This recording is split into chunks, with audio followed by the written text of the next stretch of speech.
Champions trophy 2025కు సంబంధించి ICC తన plan B ని సిద్ధం చేసినట్లు ఒక నివేదిక వెల్లడించింది. ఐసీసీ ప్లాన్ బి విలువ 544 కోట్లు అన్నమాట. అసలు ఐసీసీ ప్లాన్ బి అంటే ఏమిటి?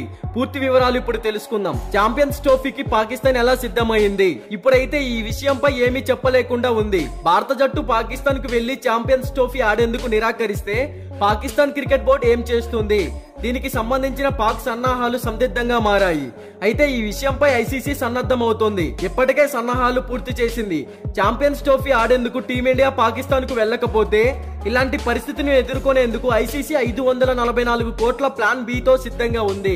ఐసీసీ ప్లాన్ బి ఏంటని మీరు ఆశ్చర్యపోవచ్చు. కొలంబోలో ఇటీవల ముగిసిన వార్షిక సమావేశంలో ఐసీసీ కీలక ప్రకటన చేసింది. ఇతర బోర్డు సభ్యుల ముందు పాకిస్తాన్ క్రికెట్ బోర్డు కి ఇచ్చిన $65 మిలియన్ల ప్లాన్ బి సమాచారం ఉంది. $65 మిలియన్ల అంటే 544 కోట్ల కంటే ఎక్కువ అన్నమాట.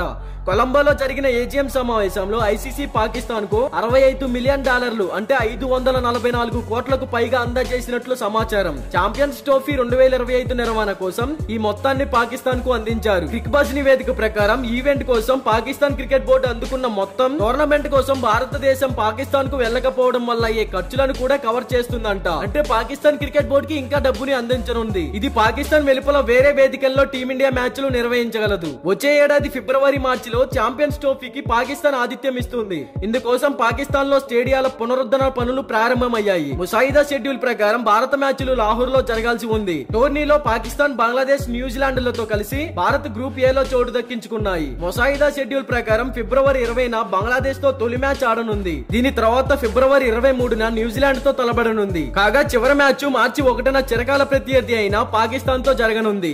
మీకు ఈ వీడియో నచ్చినట్లయితే లైక్ చేయండి, కామెంట్ చేయండి. ఇలాంటి డైలీ క్రికెట్ అప్డేట్స్ కోసం మన ఛానల్ ని సబ్స్క్రైబ్ చేసుకోండి. Thank you for watching.